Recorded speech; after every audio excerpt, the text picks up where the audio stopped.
मज़लूम से, अना मज़लूम से, अना मज़लूम से, अना मज़लूम से, मैं हूँ मज़लूम से, अना मज़लूम से, अना मज़लूम से, अना मज़लूम से,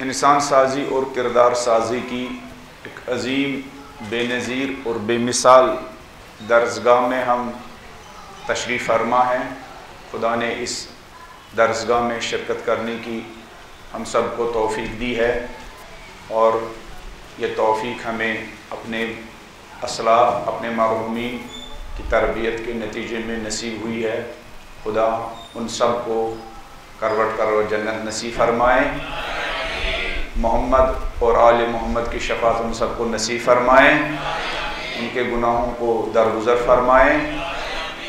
वो चाहे हमारे उलमा रहे हों जिनसे हमने इस्तिफ़ादा किया हो और वो इस वक्त कब्रों में सो रहे हों, मरसिया खान हो, नवा खान हो, अपने कलम के ज़रिए, अपने शेर के ज़रिए या किसी भी फ़न के ज़रिए इस अजीम दरसगाह की खिदमत अंजाम देने वाले हों, मोमिनीन व मोमिनात हो जो अपने नज़र और नियाज के ज़रिए, अपनी खुलूस के ज़रिए इन मजालिस की, इस अजीम दरसगाह की खिदमत बजा ला रहे हैं, वो खुद या उनके मरहूमिन इस दुनिया से जा चुके हों। खुदा उन सब को करवट करवट जन्नत नसीब फरमाएँ। इन दिनों में जिस अजीम मुजतहिद आयतुल्लाह उज़्मा हकीम की रहलत भी वाक़ा हुई है, हुसैनियत की जिन मराजे ने रहबरी और रहनुमाई की है, आयतुल्लाह हकीम के बशमूल खुदा उन सब को भी करबला के शहीदों के साथ मशहूर फरमाएँ। बानियान मजालिस के मरहूमीन को भी खुदा करवट करवट जन्नत नसीब फरमाएँ। हर दौर में हुसैनियों ने खून के नजराने पेश करके इस अजीम दरसगाह की हिफाजत की है। हमारे ज़माने के वो शहीद जिनको हम शुहदाए मुदाफ़िन हरम कहते हैं, उनके अजीम दर्जात है, खुदा उनको भी मोहम्मद और आले मोहम्मद के साथ मशहूर फरमाएँ। तमाम मरहूमीन की मग़फ़िरत के लिए, अपने मरहूमी की मग़फ़िरत के लिए बुलंद आवाज़ में हदिया सूरह मुबारकतुल फ़ातिहा। बिस्मिल्लाहिर्रहमानिर्रहीम, अल्हम्दुलिल्लाहि रब्बिल आलमीन, अर्रहमानिर्रहीम, मालिकि यौमिद्दीन, इय्याका नअबुदु व इय्याका नस्तईन, इहदिनस सिरातल मुस्तक़ीम, सिरातल लज़ीना अनअमता अलैहिम गैरिल मग़ज़ूबि अलैहिम वलज़्ज़ाल्लीन। बिस्मिल्लाहिर्रहमानिर्रहीम, क़ुल हुवल्लाहु अहद, अल्लाहु समद, लम यलिद वलम यूलद वलम यकुल लहू कुफुवन अहद। बिस्मिल्लाहिर्रहमानिर्रहीम, क़ुल हुवल्लाहु अहद, अल्लाहु समद, लम यलिद वलम यूलद वलम यकुल लहू कुफुवन अहद। बिस्मिल्लाहिर्रहमानिर्रहीम, क़ुल हुवल्लाहु अहद, अल्लाहु समद, लम यलिद वलम यूलद वलम यकुल लहू कुफुवन अहद। अपनी सेहत व सलामती के लिए, दीन के तमाम खदमत गुजारों की सेहत व सलामती के लिए एक सलवात पढ़ दीजिए।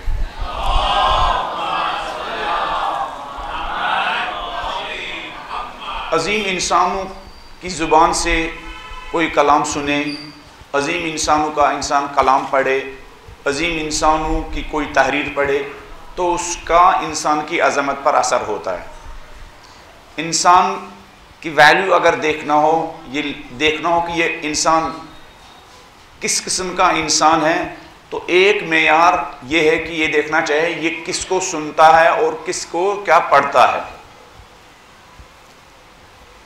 ये किस किस्म का लिटरेचर पढ़ता है, ये किस किस्म की किताबें पढ़ता है, ये किस किस्म की तहरीरें पढ़ता है, उससे भी पता चलता है कि ये इंसान किस किस्म का होगा। इसके बेडरूम में किस किस्म की किताबें हैं, इसके मोबाइल में किस किस्म का लिटरेचर है। इससे भी पता चलता है कि इंसान की फिक्री जहत क्या है, इंसान की फिक्र की डायरेक्शन क्या है, इंसान चाहता क्या है, इंसान की तमन्ना क्या है, इंसान की आरज़ू क्या है। नहजुल बलागा एक अजीम किताब है, खालिक, जिसके बारे में ये कहा गया है कि ये खालिक की किताब से नीचे और मखलूकात की तमाम कलाम से क्या माफौक है। मखलूकात का जो कलाम है उसे माफौक है। तो अगर हमें ये अंदाजा लगाना हो कि अली किस किस्म के शियों के तलबगार है, अली किस किस्म के शिया चाहते हैं, तो एक बड़ा खजाना, एक बड़ी किताब जिससे इस चीज का पता लगा सकते हैं, वो अली की नहजुल बलागा है। अली बकौली शहीद मुर्जा मुतहरी के नहजुल बलागा अली की आरज़ुओं और तमन्नाओं की किताब है। अगर ये अंदाजा लगानो अली की आरज़ुएं क्या थी, अली की तमन्नाएं क्या थी, अली के आदाब क्या थे, अली के मकासिद क्या थे, अली इस दुनिया के बारे में क्या सोचते थे, अली इंसानों के बारे में क्या ख्यालात थे, क्या अफकार थे, क्या थॉट्स थे, तो कहीं जाना नहीं है नहजुल बलागा। इसी किताब में है कि अली किस किस्म के शियों के तलबगार थे। इसी किताब में है कि अली अपने शियों के लिए कौन सी खुसूसियात और कौन सी सिफात और कौन सी क्वालिटीज देखना पसंद करते थे, किन क्वालिटीज के शियों की तलाश में अली थे।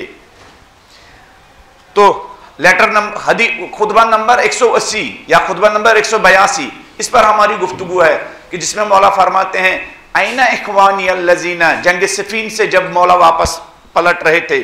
तीसरी खुसूसियत के बारे में गुफ्तगू तवील हो गई, लेकिन इसकी इंपॉर्टेंस भी है। मेरे ख्याल में इन 10 क्वालिटीज में सबसे इंपॉर्टेंट चीज यही, कुरान से इश्क और कुरान से मोहब्बत, कुरान पर अमल करने की क्वालिटी उनकी सबसे बड़ी क्वालिटी थी। मौला फरमाते आइना इख्वानी अल्लज़ीना रकिबुत तरीक, कहाँ है मेरे वो भाई जो राह हक पर गामजन हुए, व मज़ाउ अलल हक, जो इस दुनिया से इस हालत में चले गए कि वो हक पर अमल पैरा थे। फिर फरमा उन हक परस्तों का नाम लिया, हक पर चलने वाले लोगों का नाम लिया, अम्मार का नाम लिया, जो शहादतैन खज़ीमा इब्न साबित का नाम लिया, इब्न तिहान का नाम लिया, और फरमाया आइना नुज़राउहुम, और अम्मार जैसे लोग कहाँ हैं। अम्मार जैसे लोगों के बारे में अली के दुश्मन कहते थे ये अली के दस्तो बाजू है, ये अली के दस्तो बाजू है। जब मालिक अश्तर की शहादत का इल्म हुआ अमीरी शाम को, तो अमीरी शाम ने यह कहा अली के 2 बाजू थे, अली के 2 बाजू थे, एक बाजू सिफीन में काटा गया और एक बाजू आज काटा गया। शिया वो है जो इमामत का बाजू बने, शिया वो है जो अपने वक्त के इमाम का बाजू बने। दुश्मन कहते हैं कि अम्मार और मालिक अश्तर अली के बाजू थे।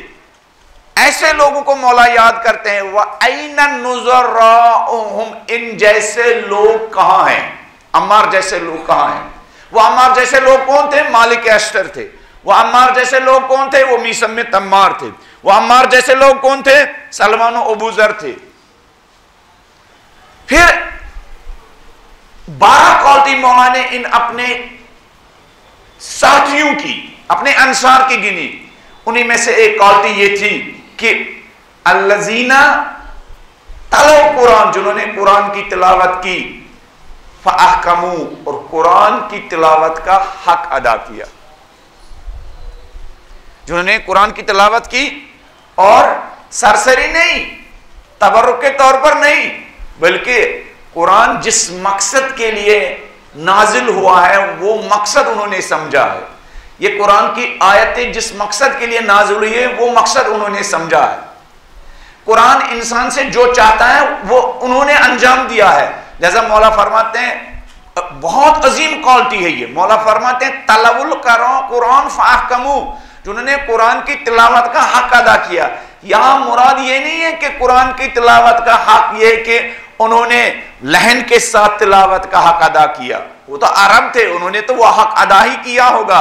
यहां मुराद यह है कि कुरान के मकासद जो थे, कुरान जो इंसान से चाहता था उसका हक अदा किया। फिर हमने अर्ज किया कि मौला हुसैन अलैहिस्सलाम करबला के इस सफर में जो बहुत सारे मकासद मौला हुसैन के थे, उनमें से एक बड़ा मकसद मौला हुसैन का वही मकसद था जिसके बारे में मौला अली फरमाते हैं, करबला के शहीदों ने कुरान का हक अदा किया। करबला के शहीदों ने कुरान का हक अदा किया। मौला हुसैन ने कुरान का हक अदा किया। मौला हुसैन बल्कि मौला हुसैन जब अपने क़ियाम का मकसद बयान करते हैं, मौला हुसैन अपने क़ियाम का मकसद मुख्तलिफ जो खत लिखे मौला हुसैन अलैहिस्सलाम ने जो खत लिखे, अहले बसरा के नाम मौला ने खत लिखा, अगरचे वो सिर्फ अहले बसरा के लिए नहीं, अहले हैदराबाद के लिए भी है। वो खत जो मौला ने अहले बसरा को लिखा, वो सिर्फ अहले बसरा के लिए नहीं, वो अहले हैदराबाद के लिए भी है, वो सब के लिए है। अहले कूफा के नाम भी मौला ने खत लिखा। उन जो खतूत मौला ने लिखे, उनमें मौला हुसैन अलैहिस्सलाम ने जो लोगों को जो उस खत में जो पैगाम दिया, अहले बसरा के नाम जो मौला हुसैन ने खत लिखा, उसमें मौला ने फरमाया, वक़द बास्तु रसूली इलैकुम, मैंने अपना कासिद तुम्हारी तरफ भेजा है। मैंने अपना कासिद तुम्हारी तरफ क्या भेजा है? किस लिए भेजा है? अहले बसरा के नाम किस लिए मौला ने यह कासिद भेजा है? मौला फरमाते हैं, व अना अदउकुम इला किताबिल्लाह, यह कासिद मैंने इसलिए भेजा है ताकि ये मेरी तरफ से तुम्हें खुदा की किताब कुरान की तरफ दावत दे, कुरान की तरफ बुलाए।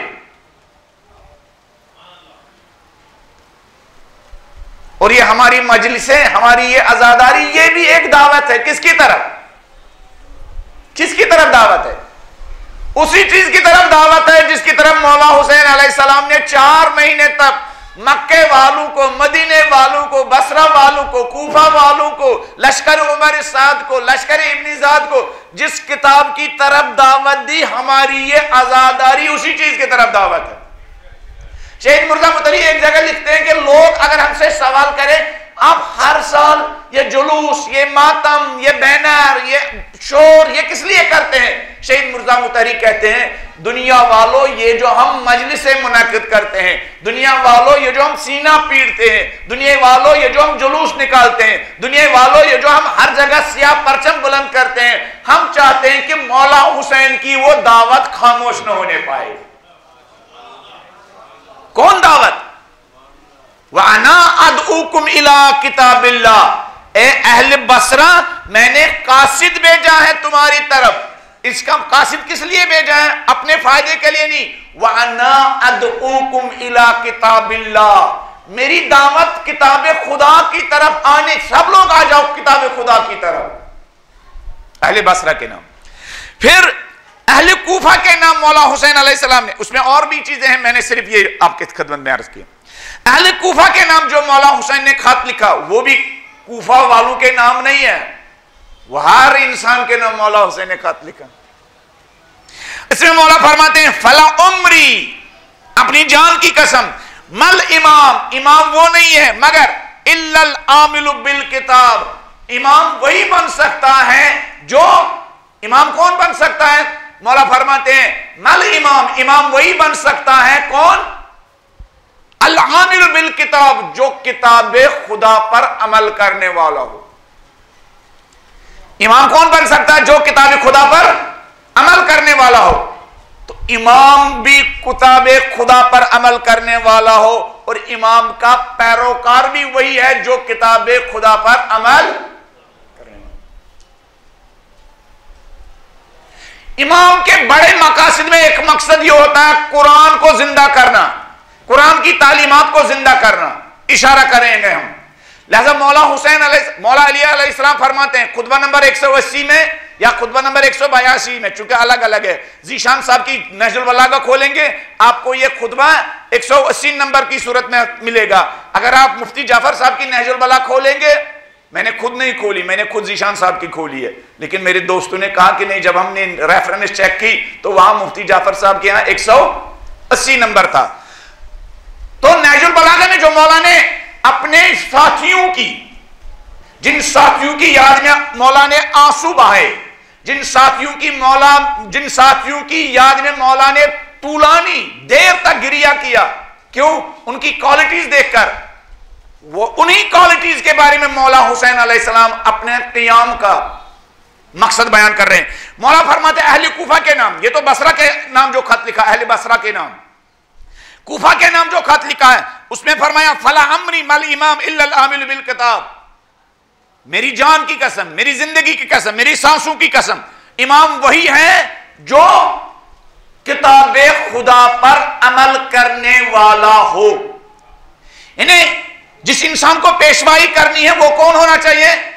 वो किताबे खुदा पर अमल करने वाला हो। 9 मुहर्रम का तो हाल मैंने कल बताया, जब मौला ने अलमदार को भेजा उनसे मोहलत मांगने के लिए, उसको मैं टच नहीं करूंगा। शब आशूरा जो मौला हुसैन ने फिर अपने साथियों के दरमियान गुफ्तगू की, ऐसे ही साथियों के बारे में गुफ्तगू की, ऐसे ही साथियों के दरमियान गुफ्तगू की जिन साथियों को याद करके मौला अली अलैहिस्सलाम रो रहे थे। ऐसे ही साथियों के दरमियान मौला हुसैन ने शब आशूरा गुफ्तगू की। उस गुफ्तगू में मौला हुसैन अलैहिस्सलाम ने इस तरह अपनी गुफ्तगू का आगाज किया, उसने अल्लाह अहसन सना, खालिक की बेहतरीन हम्दो सना बजा लाई। इसमें तौहीद का पैगाम है। एक इंसान जो जिसके कैंप में भूख है, जिसके कैंप में प्यास है, जिसके कैंप में कुछ नहीं है, लेकिन फिर भी वो खुदा की हम्दो सना बजा ला रहा है। उसने अल्लाह अहसन सना, खालिक की बेहतरीन हम्दो सना, अल्लाहुम्मा इन्नी अहमदुका अला नकरमतना बिन नबुव्वा, खालिक मालिक तेरी बेहतरीन हम्दो सना कि तूने हमें बुजुर्गी अता की, करामत अता की अपने नबी मोहम्मद मुस्तफा सल्लल्लाहु अलैहि वसल्लम के जरिए। फिर फरमाया वअल्लमतनल कुरान, खालिक हम भूखे प्यासे लोगों को कोई शिकवा नहीं है, भूख का, प्यास का, सख्तियों का, परेशानियों का, दुश्मनों की कसरत का कोई शिकवा नहीं है, बल्कि खालिक हम तेरी हम्दो सना बजा ला रहे हैं। इस बात के लिए हम भूखे और प्यासे इंसानों के दिल और रुख कुरान की तालीमात से सैराब।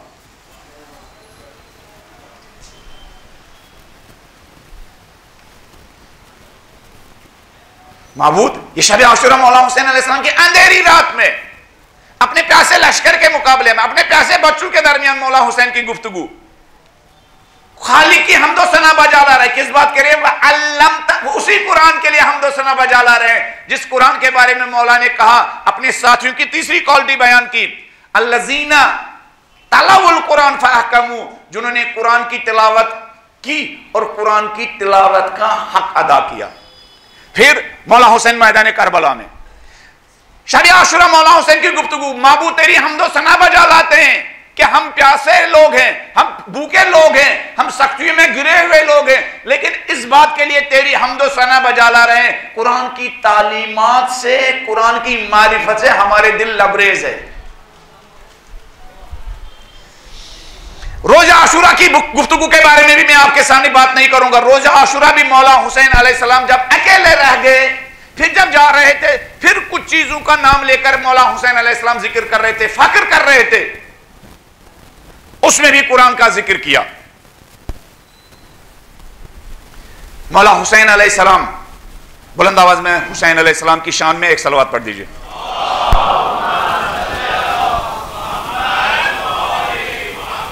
कल मेरे एक नौजवान ने, एक बच्चे ने सवाल किया, मौला हुसैन ने इस सफर में कितनी आयतों की तिलावत की? मैंने कहा मुझे नहीं मालूम, मैंने कहा मुझे नहीं पता, लेकिन बहुत सारी आयतों की तिलावत की मौला हुसैन ने इस सफर में, बहुत सारी आयतों की मौला हुसैन ने तिलावत की। और जब मौला हुसैन अपने क़ियाम, बहुत सारी जगहों पर कुरान की रेफरेंस दी, कुरान की आयत की रेफरेंस दी, और जब अपने क़ियाम का मकसद बताया, जब अपने मदीने से निकलने का हदफ बताया, वो हदफ क्या था? कुरान के सबसे एक बहुत बड़े हुक्म पर अमल करना। जब मोहम्मद इब्न हनफिया को मौला हुसैन अलैहिस्सलाम ने खत लिखा और अपने क़ियाम का मकसद बताया, वो अपने क़ियाम का मकसद क्या बताया? वो मकसद ये बताया, फरमाया कि अन्नी लम अखरुज अशरा वला बतिरा। भाई याद रखना, लोगों तक पहुंचाना। वो क्या बात थी? इन्नी लम अखरुज अशरा वला बतिरा, मैं फितनो फसाद फैलाने के लिए नहीं निकला हूं। मौला फिर किस लिए निकले हैं? मौला फरमाते हैं कि इन्नमा खरजतु लितलबिल इस्लाह फी उम्मती जद्दी। कुरान 1,24,000 अंबिया को किस लिए भेज रहा है? किस लिए? इस्लाह के लिए, चेंजिंग के लिए। 1,24,000 अंबिया का बड़ा मकसद क्या है? तब्दीली। मौला जब अपने क़ियाम का मकसद बताते हैं, फरमाते हैं खरजतु लितलबिल इस्लाह फी उम्मती जद्दी, इस्लाह के लिए मैं निकला हूं, तब्दीली के लिए मैं निकला हूं। फिर फरमाते हैं उरीदु अन आमुरा बिल मारूफ व अनहा अनिल मुनकर। अमर बिल मारूफ कुरानी अहकाम में बहुत बड़ा हुक्म है, अमर बिल मारूफ है। इस हुक्म को जामे अमल पहनाने के लिए मौला हुसैन अपने क़ियाम का मकसद बताते हैं। उरीदु अन आमुरा बिल मारूफ व अनहा अनिल मुनकर।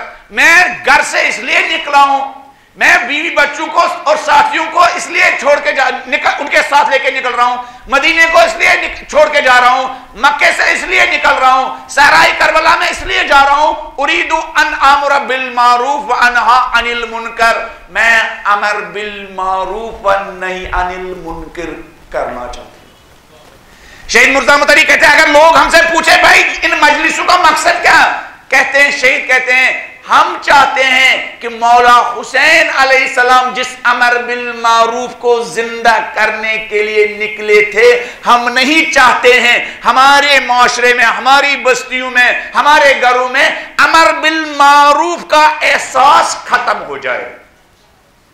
इसलिए कि जब किसी माशरे में अमर बिल मारूफ और नही अनिल मुनकर का एहसास खत्म हो जाता है, हदीस में है ऐसे माशरे पर गुंडे लोग, कमीने लोग क्या मुसल्लत हो जाते हैं।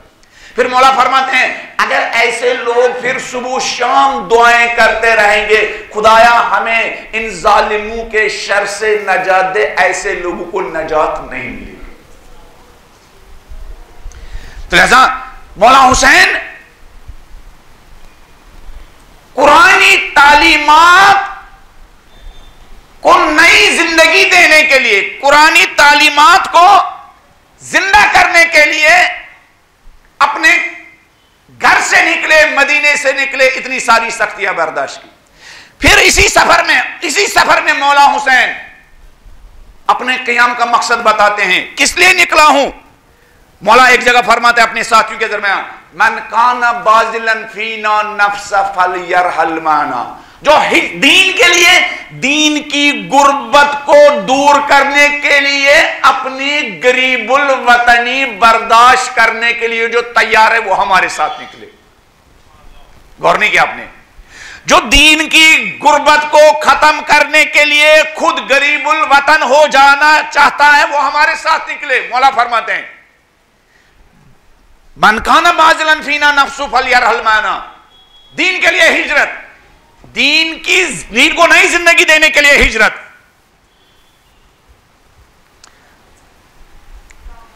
और एक जगह फरमाते हैं, बुलंद आवाज में एक सलवात पढ़ दीजिए,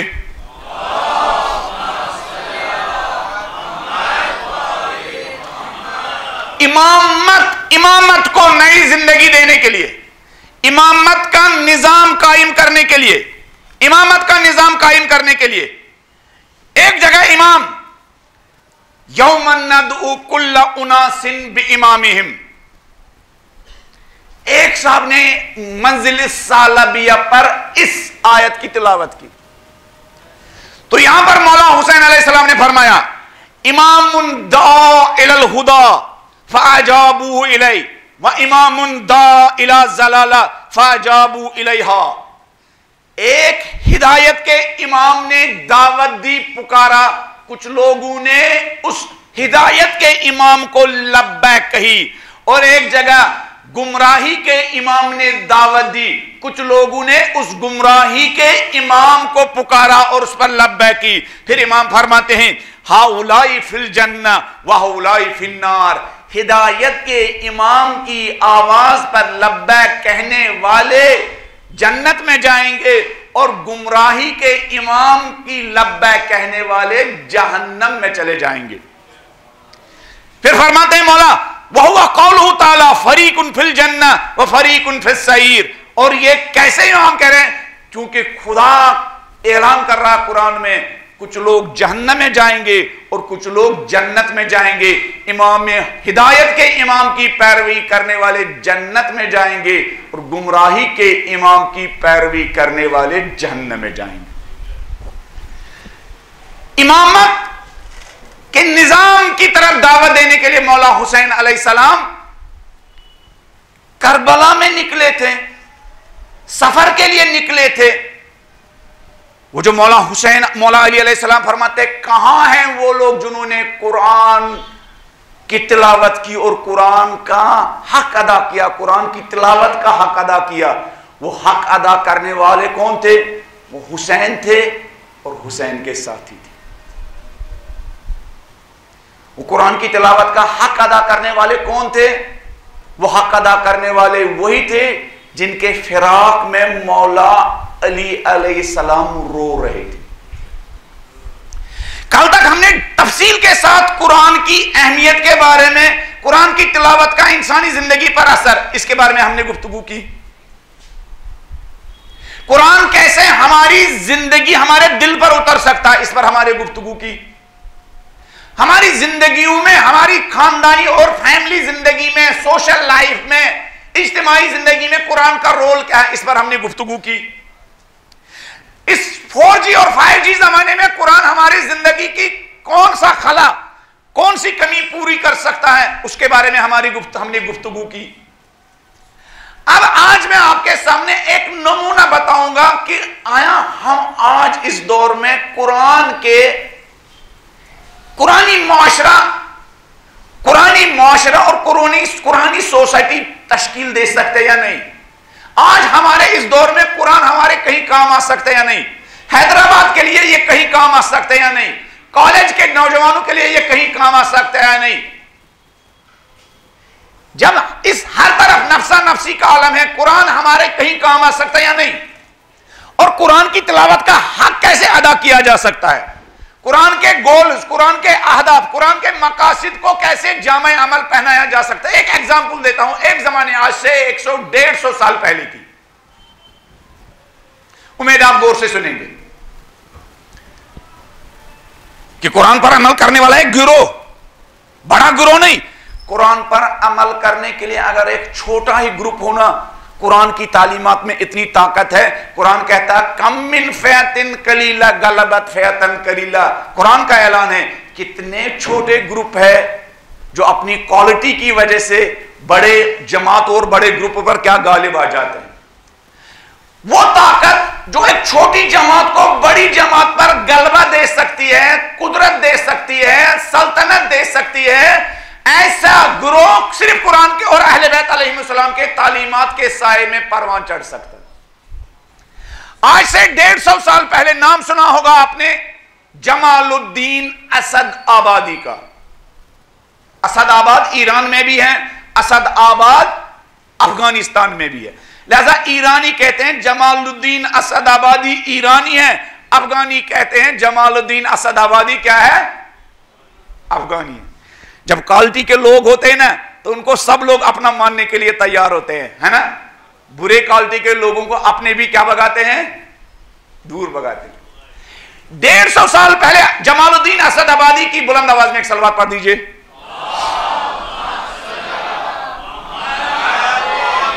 आप करीब आइए, थोड़ा सा करीब आइए, बीच में डिस्टर्ब होता है, फिर करीब आइए।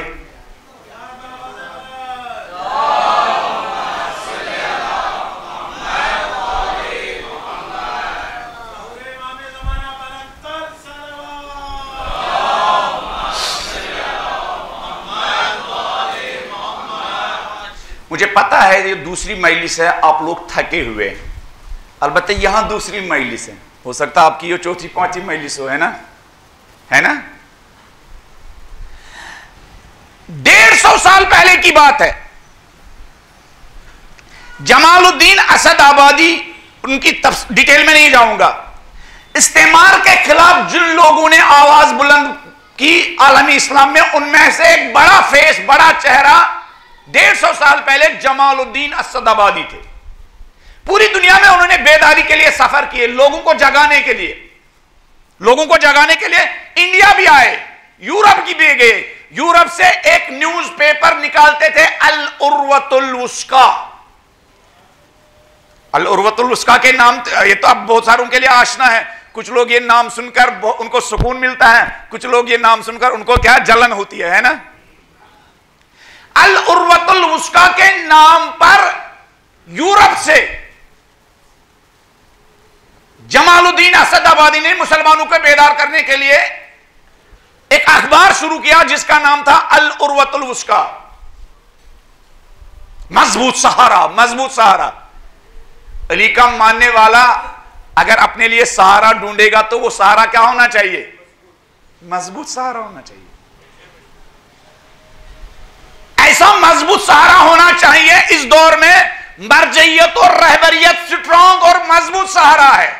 जिन्होंने इस किले और इस सहारे का सहारा लिया वो आज महफूज है, और जिन्होंने इनका सहारा नहीं लिया उनको अमेरिका भी नहीं बचा सकता है ना। आज ये मुकद्दस मकामात बचे हैं, महफूज हैं। क्यों? इसलिए कि मुदाफिन हरम सुलेमानी और अबू मेहदी इन जैसे लोगों ने एक मजबूत सहारे की क़ियादत में अहले बैत के हरम को बचाने के लिए क्या जिम्मेदारियां निभाई। वो मजबूत सहारा कौन थे? वो मजबूत सहारा इनके लिए दो सईद थे, एक सईद सीस्तानी और एक सईद अली खामनेई। ये जो इस वक्त बहुत सारे लोग तमन्ना करते हैं अरबईन पर जाने की, अगर ये मजबूत सहारा न होता ना तो कोई करबला न जाता। बईद नहीं है कि जो जन्नतुल बकी का हाल है वही हाल नजफ और करबला और सामिरा का होता। हमारी आंखों ने तो देखा सामिरा का बम ब्लास्ट के जरिए क्या हाल बनाया गया था। तो उर्वतुल उसका इन्होंने निकाला, दुनिया भर में घूमे, किस लिए? एंटरटेनमेंट के लिए नहीं। लोग कहते हैं ना कभी कभी अल्हम्दुलिल्लाह सारी तमन्नाएं क्या पूरी हुई, पूरी दुनिया को देख के आया हूं। हम मासूमीन की 14 मासूम मुकद्दस मकामात की जियारत करके भी आया हूं, अब 2-3 तमन्नाएं बाकी, क्या है? फलान मुल्क जाना बाकी है। नहीं, ये बेदारी के लिए एक शहर से दूसरी शहर जा रहे थे, बिल्कुल जिस तरह मौला हुसैन बेदारी के लिए, बेदारी की अजान देने के लिए मौला हुसैन एक शहर से मदीना और मक्का जैसे शहरों को अलविदा कर रहे थे लोगों को जगाने के लिए। एक मरतबा ये मिस्र पहुंचे, मिस्र में उन्होंने काफी टाइम गुजारा। मिस्र में कौन? जमालुद्दीन असद आबादी। जमालुद्दीन असद आबादी ने वहां एक ऑर्गेनाइजेशन, एक मरकज बनाया, एक तंजीम बनाई जिसका नाम था अंजुमन वतनीय मिस्र, मिस्र की मिल्ली अंजुमन। अंजुमन और अंजुमन में देखो फर्क, यहां तो गली कूचे में अंजुमन है ना, लेकिन ये अंजुमन जिसका विजन बड़ा है, एक अंजुमन जिसका विजन क्या है, एक अंजुमन बनती है किस लिए भाई? उस अंजुमन के मुकाबले में हमारा नवाज ज्यादा सुना जाए। और एक मर्तबा एक अंजुमन बनती है कि हम हैदराबाद के तमाम लोगों को क्या खिदमत और सर्विस देंगे। एक मर्तबा अंजुमन इसलिए बनती है ताकि हमें हर जगह नवा पढ़ने की दावत दी जाए। एक मर्तबा अंजुमन बनती है कि हम हैदराबाद के हर शिया, सुन्नी, मुस्लिम, नॉन मुस्लिम तक मौला हुसैन अलैहिस्सलाम का पैगाम पहुंचाएंगे। है ना, ये डिफरेंट है ना। इन्होंने अंजुमन बनाई, अंजुमन वतनीय मिस्र, मिस्र की मिल्ली अंजुमन। इसका काम क्या था? ये 15-40 लोग पूरे मिस्र में, इसके सिर्फ 40 मेंबर थे। कुरान की तालीमात, कुरान के गोल्स, कुरान के आदाब को आबियारी करने के लिए और फिर इसके असरात। 40 लोग सिर्फ इसके मेंबर थे, सिर्फ 40 लोग। हम लोग अक्सर भीड़ भाड़ जमा करने के लिए क्या अंजुमने बनाते हैं, भीड़ भाड़ जहां जमा होती है वहां काम नहीं होता। हमेशा क्वालिटी के इंसानों को जमा होना चाहिए, तब जाके काम होता है।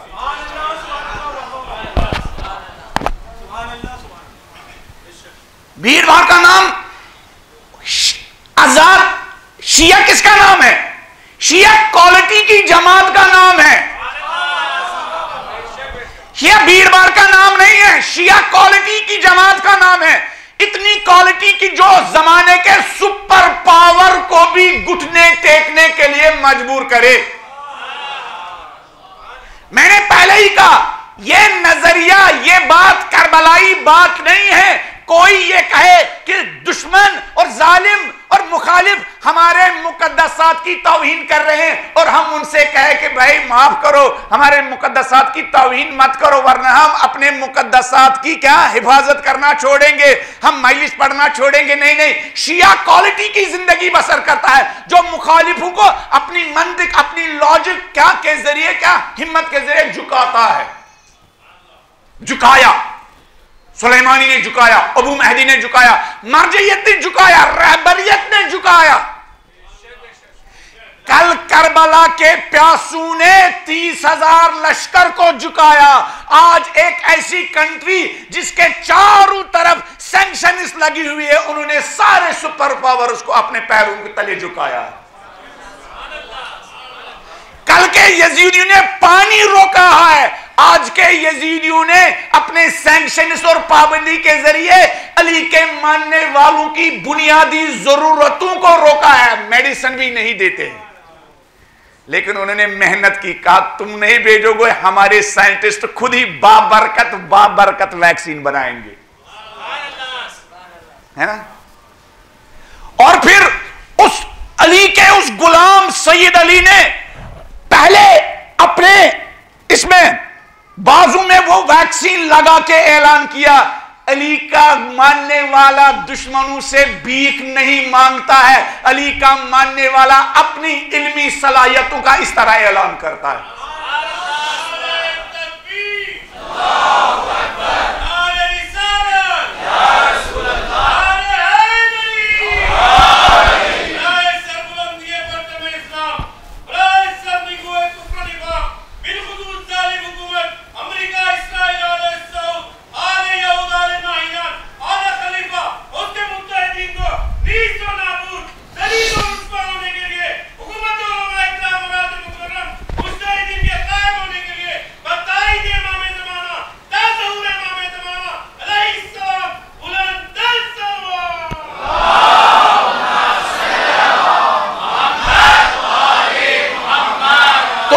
मिस्र की मिल्ली अंजुमन के सिर्फ 40 लोग मेंबर बने, 40 लोग।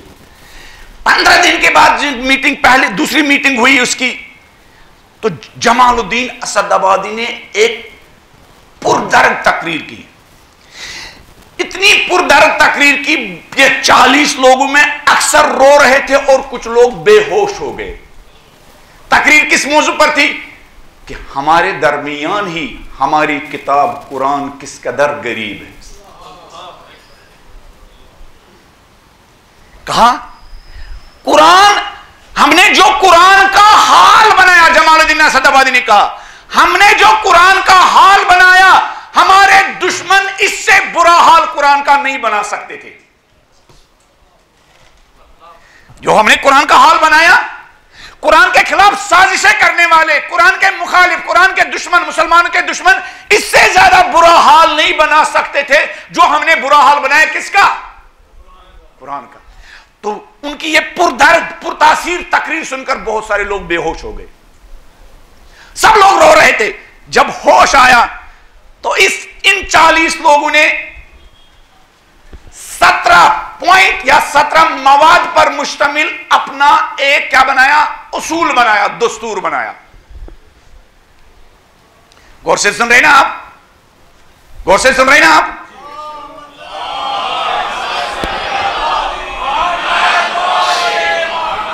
इन उन 40 लोगों ने कहा कुरान और कुरानी तालीमात को गुर्बत से निकालने के लिए 17 नुकात पर 17 मवाद पर मुश्तमिल क्या एक अपने लिए एक दस्तूरुल अमल तश्कील दिया।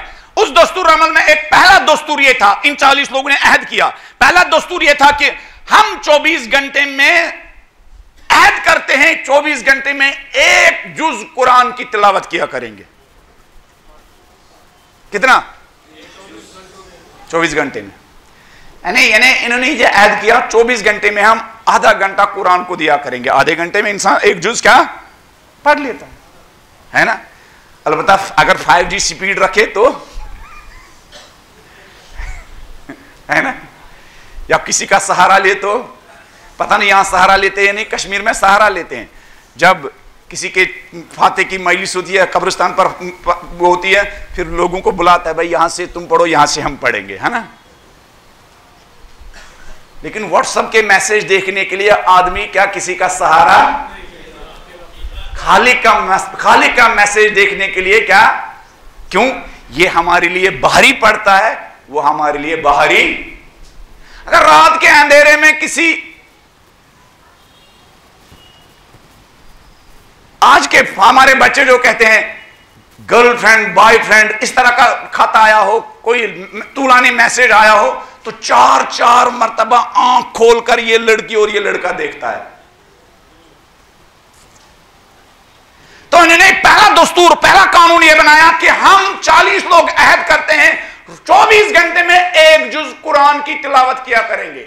बड़ा अदब था या छोटा अदब? 24 घंटे में आधा घंटा हम कुरान को देंगे। भाई जिस कुरान को हुसैन ने जिंदगी दी, हम 24 घंटे में आधा घंटा नहीं दे सकते हैं।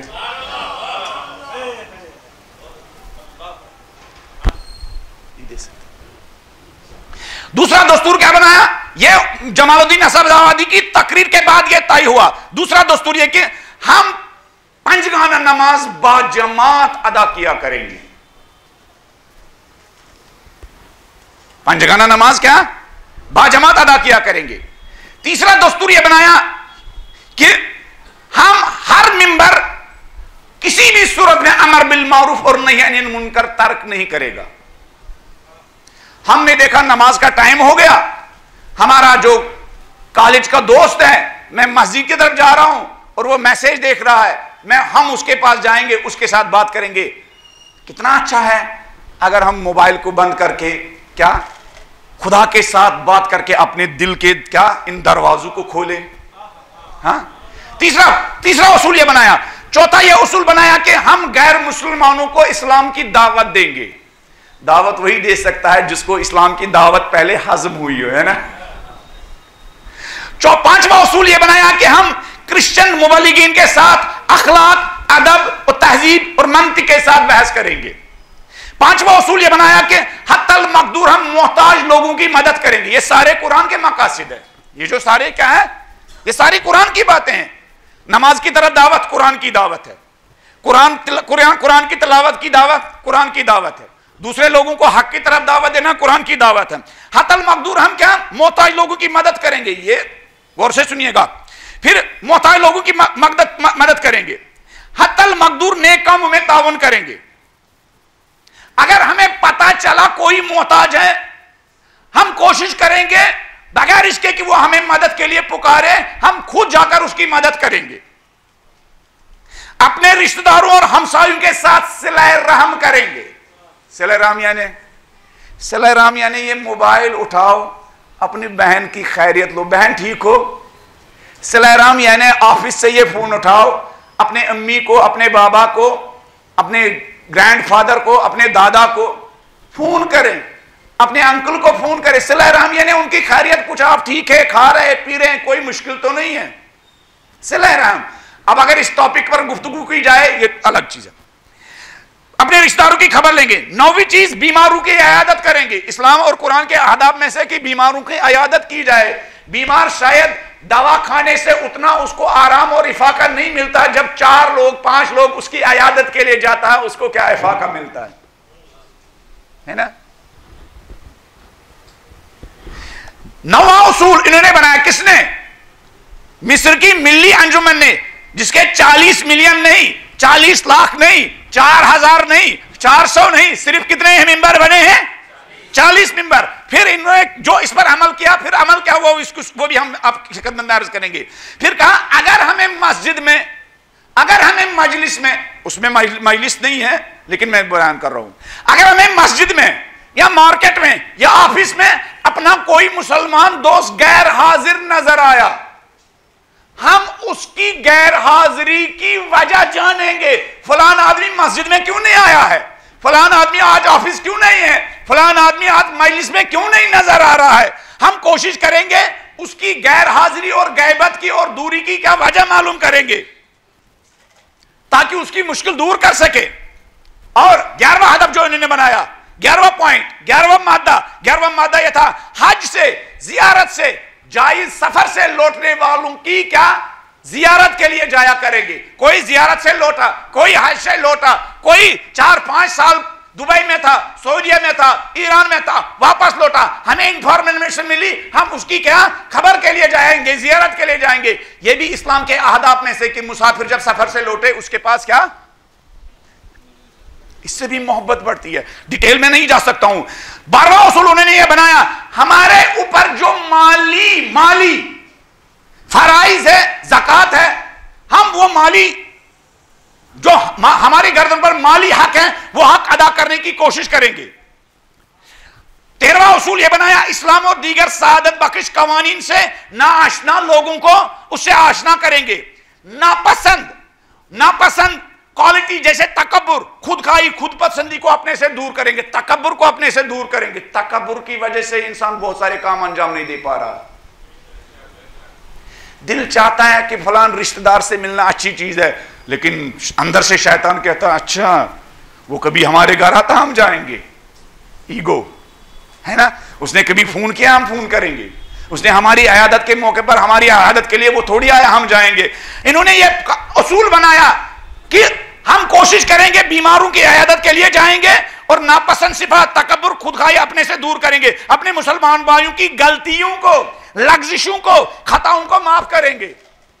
वही इंसान खुदा से अपने गुनाहों की माफी और दरगुजर और लग्जिश के माफ होने की उम्मीद रख सकता है जो खालिक के बंदों की लग्जिशों और खताओं को माफ करने का जज्बा रखता हो। 15-16 लोगों के साथ तुंद मिजाजी के साथ नहीं, जहां किसी ने गलती की हमने कहा अच्छा हम किसी से कम नहीं, जहां बीवी से कोई गलती कहा नहीं मैं किसी छोटे बाप का थोड़ी हूं, जहां हमसाये से कोई गलती हो गई क्या समझ रखा हम छोटे हैं, यही समझो कि हम छोटे हैं। हमारी गलती यह है कि हम समझते हैं हम क्या है, बड़े हैं, और हमें यह समझना कि हम छोटे हैं। इतने छोटे हैं न दिखने वाला वायरस पता नहीं कहां से चला जाता है, हमारे अंदर के पूरे सिस्टम को क्या जाम कर देता है। और फिर वो डॉक्टर हमारे करीब आने से भी क्या डरता है, फिर हमारे रिश्तेदार भी हमारे करीब आने से भी डरते हैं, और फिर हम क्या बन जाते हैं, वो अछूत लोग होते हैं जिनके करीब कोई नहीं जाता है। भाई ये क्या है, इसको कोई टच नहीं कर सकता, हम तो छोटे हैं और क्या है। मौलाना नजरुल्लाह फरमाते क्या तू किस बात पर गरूर करता है, जब वजूद में आता है नजिस था, जब यहां से चला जाता तब भी तुम्हें गुस्ल देना पड़ता, तब जाके कब्र में सुलाना पड़ता है। इन्होंने कहा क्या अहद किया कि तुम मिजाजी गुस्सा और गैजो कज़ब के साथ लोगों के साथ नहीं मिलेंगे, पैगंबर प्यार के साथ, मोहब्बत के साथ, बशारत के साथ, तबस्सुम के साथ लोगों के साथ मिलते थे। ऐसी बातों और अमल से जिससे खुद और उनको मुसलमानों को कोई फायदा ना हो अपने से दूर करेंगे। अब देखिए इन्होंने ये अहद किया ना, 1 महीने के बाद इन 40 लोगों ने रिपोर्ट दी, गौर से सुनिएगा। इन 40 लोगों ने 1 महीने के बाद रिपोर्ट दी। उन्होंने कहा कि हर मेंबर अपने पास एक कागज रखेगा, हम रोजाना की अपनी एक्टिविटीज क्या उस कागज पर नोट करेंगे।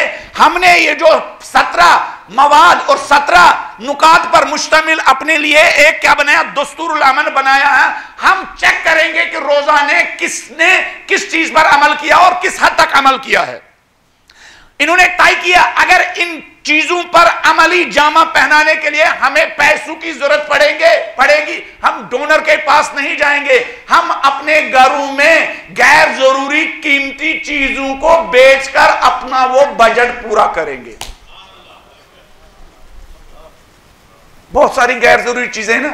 इन्होंने तय किया 50 लाख की गाड़ी अगर हमारे पास है तो हम 2 लाख की 3 लाख की गाड़ी से काम चलाएंगे और बाकी उसको बेचकर अपनी इन कामों के लिए जो हमें बजट चाहिए उसके जरिए वो पूरा करेंगे। इस तरह इन 40 लोगों ने अपनी जिंदगी की सारी गैर जरूरी चीजों को बेचकर इन 17 पॉइंट्स के लिए जो बजट चाहिए था वो बजट भी हासिल किया। फिर 1 महीने के बाद इनकी मीटिंग हुई। 1 महीने के बाद इनकी क्या हुई? आप देखिए, इस पर हम इस हद तक नहीं तो चाहे तो छोटे सतह पर हम इस पर काम कर सकते। 1 महीने के बाद इनकी मीटिंग हुई तो सुनिए, जब आप खुदा के लिए क़याम करेंगे तो खुदा क्या बरकत भी अता करता है। जब इन लोगों ने अपनी रिपोर्ट दी, सुनिए हैदराबाद के मेरे नौजवान भाइयों, जो हमने कुरान के बारे में आज तक गुफ्तगू की, क्या हम इस पर इन कामों को, इन बातों को जामे अमल पहना सकते हैं? तो इन्होंने रिपोर्ट ये दी 40 लोगों ने 1 महीने के बाद वो मीटिंग, वो तकरीर जो उन्होंने सुनी जमालुद्दीन असदाबादी की, जिसमें कुछ लोगों को गश आया था, जिसमें जमालुद्दीन असदाबादी ने यह कहा था कि हमने जो कुरान का हाल बनाया, हमारे घरों में जो कुरान का हाल है, हमारी मजलिस में जो कुरान का हाल है, हमारे माशरे में जो कुरान का हाल है, अगर दुश्मन भी कुरान के खिलाफ कोई इकदाम करना चाहे, कुरान दुश्मन इससे ज्यादा बुरा कुरान का हाल नहीं बना सकता। तो इन्होंने पहले रिपोर्ट ये दी, ये जो 17 पॉइंट इन्होंने लिखे थे, पहली रिपोर्ट ये थी। ये ईरान में एक किताब छपी है, उस किताब का नाम है मनाज़िरे दुक्तोरो पीर सैयद अब्दुल करीम हाशमी नजाद की किताब है। उसमें ये लिखा है, मनाज़िरे दुक्तोरो पीर सैयद अब्दुल करीम हाशमी नजाद की किताब है। इन्होंने रिपोर्ट दी, सुनिए, अली का शिया मैदान अमल में आगे रहता है। अली को खाली नारे देने वालों की जरूरत नहीं है, अली को ऐसे लोगों की जरूरत है जिनके अमल देखकर दुश्मन ये ऐलान करे ये कौम गालिब आ जाएगी। इनका अमल बता रहा है ये गालिब आ जाएगी। आज पूरी दुनिया को यह पैगाम मिल रहा है, इनके बड़े बड़े लाउड स्पीकर से, इनके बड़ी बड़ी माइक से जो ये नारे बुलंद हो रहे हैं, जब मैदान अमल का मकाम आता है यहां कोई हाजिर नहीं होता है। शिया वो है जिसकी क्वालिटी का काम देखकर दुश्मन ये कहे कि भाई इनको गालिब आने से कोई नहीं रोक सकता। कासिम सुलेमानी को देखकर सारे दाइशी फरार होते थे। वो कहते थे जब कासिम सुलेमानी जैसे लोग मैदान में उतरेंगे तो शिकस्त हमारा मुकद्दर है, डिफीट हमारी मुकद्दर है। उनका क्वालिटी का काम जब देखते थे, आज सईद अली खामने का अमल देखकर यूरोप और अमेरिका सारे कहते हैं जब तक ये सईद ज़हरा का गुलाम, अली का गुलाम मौजूद है, इस निजाम को कोई शिकस्त। वो नारा दे रहे हैं कि हमें कोई शिकस्त नहीं दे रहा, नहीं, उनका अमल बता रहा हमें कोई नहीं शिकस्त दे सकता। उनके साइंटिस्ट बता रहे उन्हें हमें कोई शिकस्त नहीं दे सकता। उनके स्टूडेंट बता रहे हमें कोई नहीं शिकस्त दे सकता। उनकी बहनें और बेटियां, उस कौम की बेटियां बता रहे उन्हें कोई शिकस्त नहीं दे सकता। उनके बिजनेसमैन बता रहे उन्हें कोई शिकस्त नहीं दे रहा। उतना क्वालिटी का काम है उनका। तो इन 40 लोगों ने रिपोर्ट दी, पहली रिपोर्ट।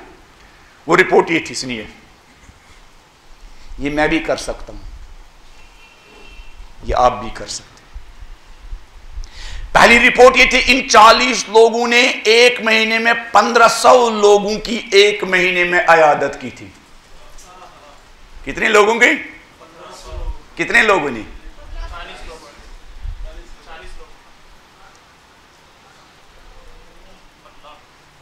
1500 लोगों की अयादत की थी। सफर से लौटने वाले 2700 लोगों से मिलने गए थे। कितने लोगों को? हमें पता ही नहीं होता कौन सफर को गया, कौन सफर से लौटा, कौन सफर में मरा, कौन सफर से वापस आया, हमें कुछ पता ही नहीं। शिया सोसाइटी कनेक्टेड सोसाइटी को कहते हैं, कनेक्टेड सोसाइटी। शिया सोसाइटी कनेक्टेड सोसाइटी को कहते हैं, जो आपस में जुड़ी हुई सोसाइटी हो। शिया वो नहीं, अच्छा फलान कहां, अरे वो तो कोरोना में मर, अच्छा वो मर गया था 6 महीने के बाद अगर आपको पता चला, अरे फलानी कहां, अरे वो यहां से तो जा चुका, बॉम्बे शिफ्ट हो चुका, क्यों? अरे उसका बिजनेस, अच्छा उसका बिजनेस फेल हो गया था। मौला चौथी क्वालिटी शुरू की बताते हैं, अल्लज़ीना तदब्बुरुल फ़राइज़ फ़अक़ामू, जिन्होंने अपनी जिम्मेदारियों के बारे में गौर व फिक्र किया और गौर व फिक्र करने के बाद उन जिम्मेदारियों को जामे अमल भी पहनाया, जिस पर हम कल इंशाल्लाह डिटेल में बात करेंगे। तीसरी चीज, इस जमा 40 लोगों ने रिपोर्ट दी, 1500 लोगों की इयादत की थी, 2700 लोग जो सफर से लौटे थे उनसे मुलाकात की थी, मस्जिदों और दूसरे मराकिज से दूर रहने वाले 500 लोगों की खबर ली थी। कितने? हमें पता ही नहीं होगा कल मेरे राइट साइड कौन था, लेफ्ट साइड कौन था, हमें पता ही नहीं है। हम मजलिस के बाद एक दूसरे की खबर भी नहीं पूछते, ठीक है आप घर में सब ठीक है ना? यह खैरियत पूछने का पहला असर खुद आप पर होगा, यह खैरियत पूछने का पहला असर आप पर होगा। 500 ऐसे लोग जो मस्जिद में कभी दिखाई नहीं दे रहे थे उनकी खबर ली, जो मस्जिद मजलिस में कभी दिखाई नहीं दे रहे थे उनकी खबर ली, जो बाजार में उनको नहीं दिखाई दे रहे थे उनकी खबर ली, जो राशन और नानवाई की दुकान पर नजर नहीं आ रहे थे उनकी खबर ली। 12,000 मोहताजों की हाजत रवाई की थी। कितने? बस यही पर खत्म करूं या आगे बढ़ूं? आगे बढ़ूं?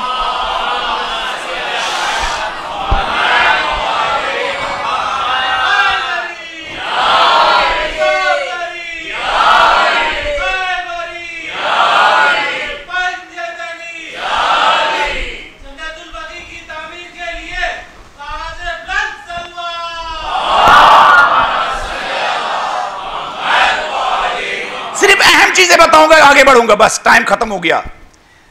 शराब नोशी की लत में गिरफ्तार 800 लोगों से शराब छुड़वाई थी। शराबियों की गिबत करना आसान है, मजा तो जब है जब गिरतों को संभालो साकी। इकबाल कहते हैं नशा पिला के गिराना सबको आता है, मजा तो जब है जब गिरतों को क्या थाम लो या संभालो साकी, मुझे नहीं पता है। मजा तो जब है जब गिरतों को थाम लो साकी। कौम की नाखानदगी के बारे में, इलिटरेसी के बारे में गुफ्तगू करना आसान है, मजा तो जब है जब लिटरेट लोगों को लिटरेट बनाओ साकी।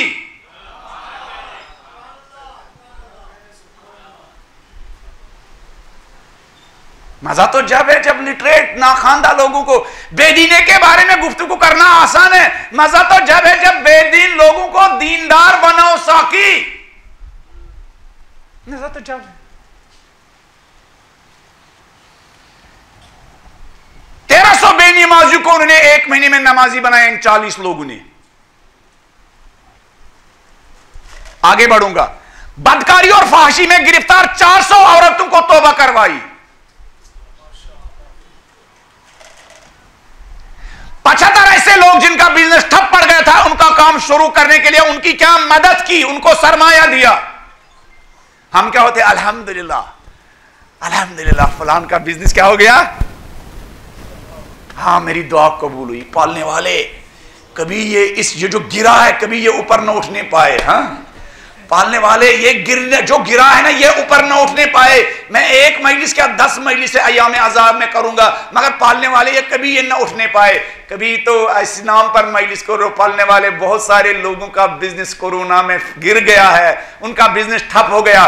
पालने वाले में मजलिस हुसैन की इन नजर मानता हूं, मन्नत मानता हूं, ये जो गिरे हैं इनके काम में दोबारा जान आ जाए।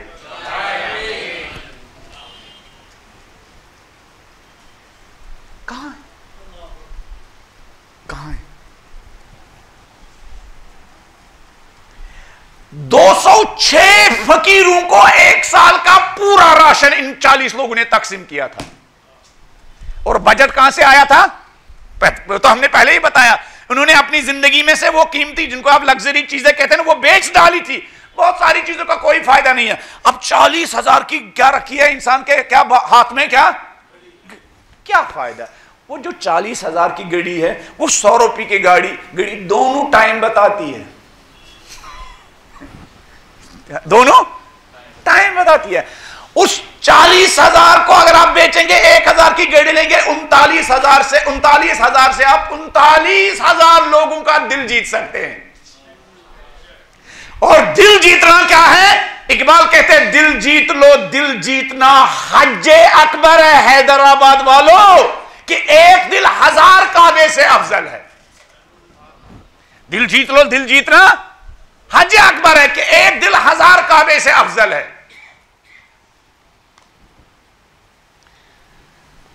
आगे बढ़ूंगा। मिस्र के 500 ताजरों और दौलतमंदों को तैयार किया। किसके लिए तैयार किया? वो बीरूनी मुल्कों खासकर बर्तानिया से कीमती और लोकस और लग्जरी चीजों से खरीदने से परहेज करे। है ना, कुछ लोगों को ये जिन भी सवार है ना कि उस प्याली में चाय पिलाए मेहमानों को, ये कहां से? ये तो मैंने लंदन से लिया है ना। है ना, कुछ लोग समझते लोग इससे अट्रैक्ट होते, ये भी जिन है। नहीं, सीधी सारी प्याली में चाय पिलाओ, घर से वो जो पैसा बचता है पूरे हैदराबाद के गरीब लोगों को, वो गरीब, वो मुस्लिम हो, नॉन मुस्लिम हो, हिंदू हो, आपकी मजलिस में आने वाला हो, ना आने वाला हो, आपकी तंजीम का मेंबर हो, आपकी तंजीम का मेंबर हो, उन लोगों पर वो माल लुटाओ, उन लोगों पर वो माल लुटाओ, तो आपकी पैसे की कीमत बढ़ जाएगी। कितना कीमती है वो 1 रुपया, जिस 1 रुपया के जरिए गरीब का दिल जीता जाए। कितना कीमती है वो 100 रुपया, जिस 100 रुपये के जरिए हैदराबाद के किसी घर में क्या 1 वक्त का खाना बेच दिया जाए। वो 100 रुपया कितना कीमती है, और कितना घाटे का सौदा है वो, कितना खराब है वो पैसा। 1 करोड़ रुपया जो बैंक में पड़ा हुआ हो, लेकिन एक हैदराबाद के गरीब के काम ना आ सके।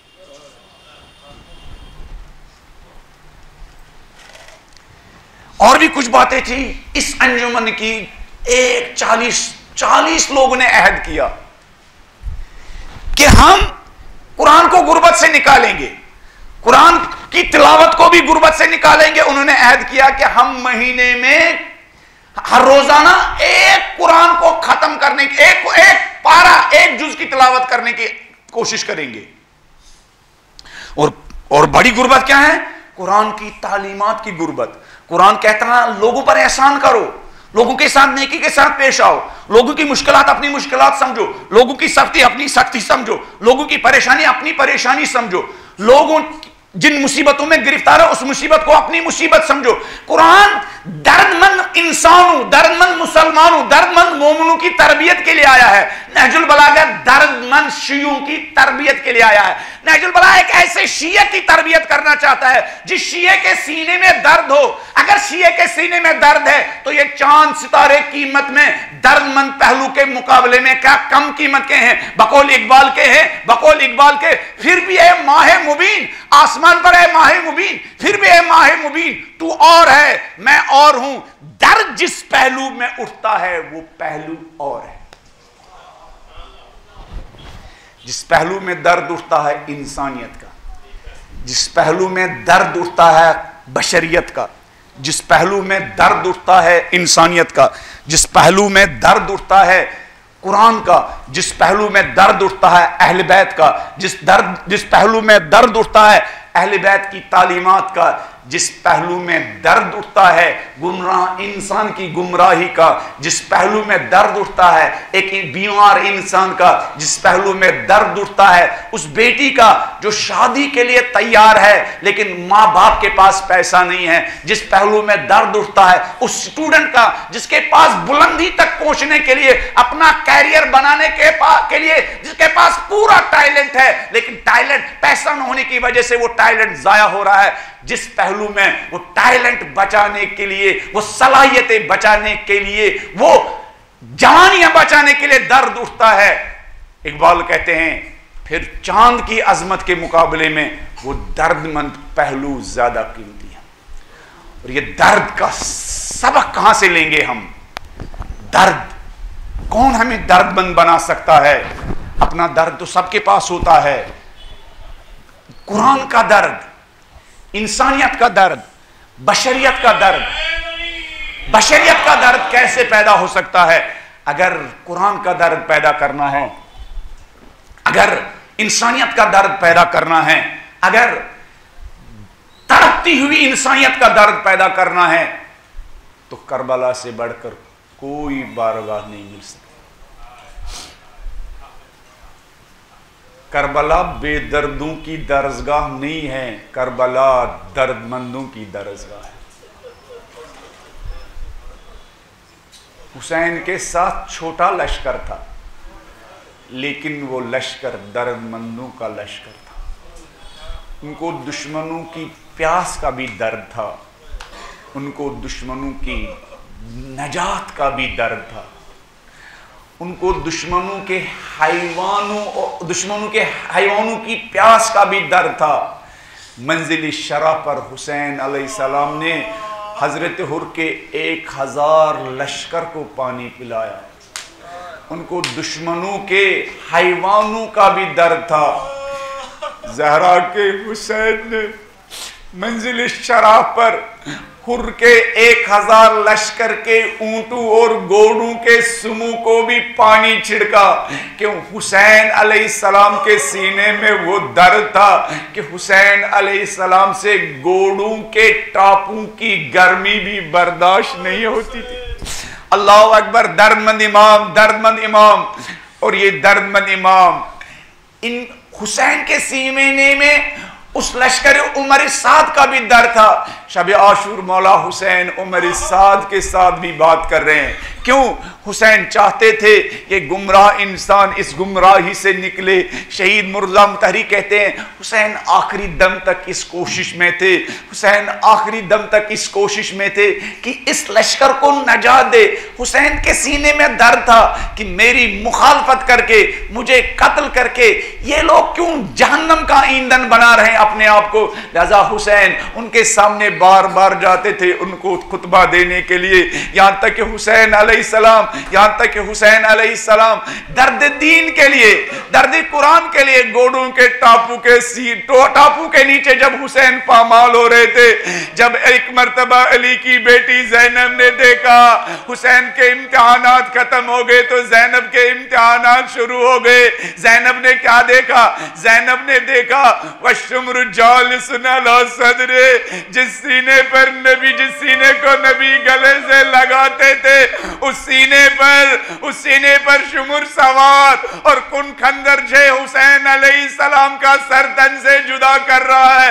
हुसैन का इम्तिहान तमाम हुआ, उसके बाद अहले हरम का इम्तिहान शुरू हुआ, सईद सज्जाद का इम्तिहान शुरू हुआ, ज़ैनब उम्म कुलसूम का इम्तिहान शुरू हुआ।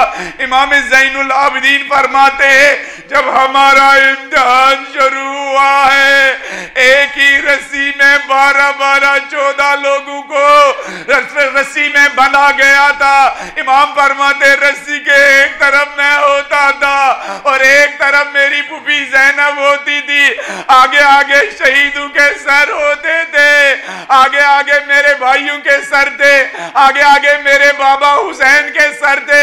एक मर्तबा जब बाज़ार कूफा में हुसैन अलैहिस्सलाम के सर ने तिलावत शुरू की, जब हुसैन अलैहिस्सलाम के सर ने कुरान बाज़ारी कूफा में कुरान की तिलावत शुरू की, हुसैन ने जब तिलावत शुरू की, ज़ैनब हुसैन के सर के सामने गई। एक मर्तबा हुसैन के सर के नीचे मर्सिया पड़ा, या हिलाला, अरे मेरे हुसैन आप तो मेरा 14वीं का चांद दे हुसैन। हुसैन इतने जल्दी क्यों गुरूब किया हुसैन? माता वहम्द या शफी का फुआदी, अरे मेरे दिल के चैन हुसैन, मैंने सोचा भी नहीं था, मुझे तो बाप ने कहा था, मुझे तो माँ ने कहा था कि तेरा भाई कत्ल किया जाएगा, लेकिन मेरे भाई हुसैन मैंने ये नहीं सोचा था आपका सर आगे आगे होगा और हम सर के पीछे पीछे चल रहे होंगे। अरे मेरे भाई हुसैन, ये देखो आपके यतीम, ये सैयद सज्जाद है, ये सकीना है, जरा मेरे हुसैन इनके सरू पर जो यतीमी की गर्द है, जरा इनका हाल देखो मेरे भाई हुसैन। अला लानतुल्लाह अलल कौमिज़ ज़ालिमीन व सयअलमुल लज़ीना ज़लमू अय्युम मुनक़लबिन यन्क़लिबून। इन्ना लिल्लाहि व इन्ना इलैहि राजिऊन रिज़्क़न बिक़ज़ाइही व तस्लीमन लिअम्रिही। पालने वाले कुरान और इंसानियत को जब दर्द हुसैन के सीने में था, पालने वाले इन मजालिस के सदके वो दर्द हमें अपने अंदर पैदा करने की तौफीक इनायत फरमा। पालने वाले गुमराह इंसानों की नजात का दर्द जो हुसैन के सीने में था, पालने वाले वो दर्द हमें अपने अंदर पैदा करने की तौफीक इनायत फरमा। पालने वाले कुरान की तालीमात को नई जिंदगी देने का दर्द जो हुसैन के सीने में था, पालने वाले वो दर्द हमें अपने अंदर पैदा करने की तौफीक इनायत फरमा। पालने वाले अपने दुश्मनों की मुश्किलात का दर्द जो हुसैन के सीने में था, पालने वाले हम आज़ादारों को अपने मानने वालों के अहले आज़ाद के लिए वो दर्द अपने सीनों में पैदा करने की तौफीक इनायत फरमा। पालने वाले वो दर्द जो कुरान का दर्द है, वो दर्द जो अली का दर्द है, इंसानियत का दर्द, इस्लाम का दर्द, बुलंद मकासिद का दर्द, पालने वाले वो दर्द हमें अपने अंदर पैदा करने की तौफीक इनायत फरमा। पालने वाले उन तशनलब इंसानों के सीनों में जो नमाजों का दर्द था, पालने वाले हम सबको नमाजों का वो दर्द अपने अंदर पैदा करने की तौफीक इनायत फरमा। पालने वाले उन तशनलब शहीदों को जो जमात का दर्द था, पालने वाले हमें भी अपने सीनों में वो जमात का दर्द अपने अंदर पैदा करने की तौफीक इनायत फरमा। पालने वाले हुसैन के कटे हुए सर ने जिस कुरान की कुफा के बाजार में तिलावत की, पालने वाले सुबह शाम उस कुरान की तिलावत करके अपनी रूहों को सैराब करने की तौफीक इनायत फरमा। पालने वाले जो यकजहती और भाईचारगी हुसैन के साथियों में थी, पालने वाले अहले अज़ा को वो यकजहती, वो भाईचारगी, वो उखुवत अपने अंदर पैदा करने की तौफीक इनायत फरमा। पालने वाले करबला के शहीद को जिस इमामत का दर्द था, जिस विलायत का दर्द था, पालने वाले अहले अज़ा को अपने अंदर इमामत और विलायत का वो दर्द अपने अंदर पैदा करने की तौफीक इनायत फरमा। पालने वाले जिन मरहूमीन ने हाथ पकड़कर हमारे सीनों में हुसैन का दर्द पैदा किया, पालने वाले अगर वो माँ बाप इस दुनिया से जा चुके हैं, पालने वाले उन तमाम को करबला के शहीदों की शफाअत नसीब फरमा। पालने वाले जिस माँ ने विलादत के मौके पर हमारे मुंह में खाके तुरबत शहीद शुहदा डालकर हमें हुसैनी बनाने की पहली बुनियाद कायम की, पालने वाले अगर वो माँ जिंदा है उसका साया हमारे सर पर दराज फरमा। अगर वो माँ इस दुनिया से जा चुकी, पालने वाले मादर हुसैन फातिमा ज़हरा की शफाअत उनको नसीब फरमा। मातम हुसैन।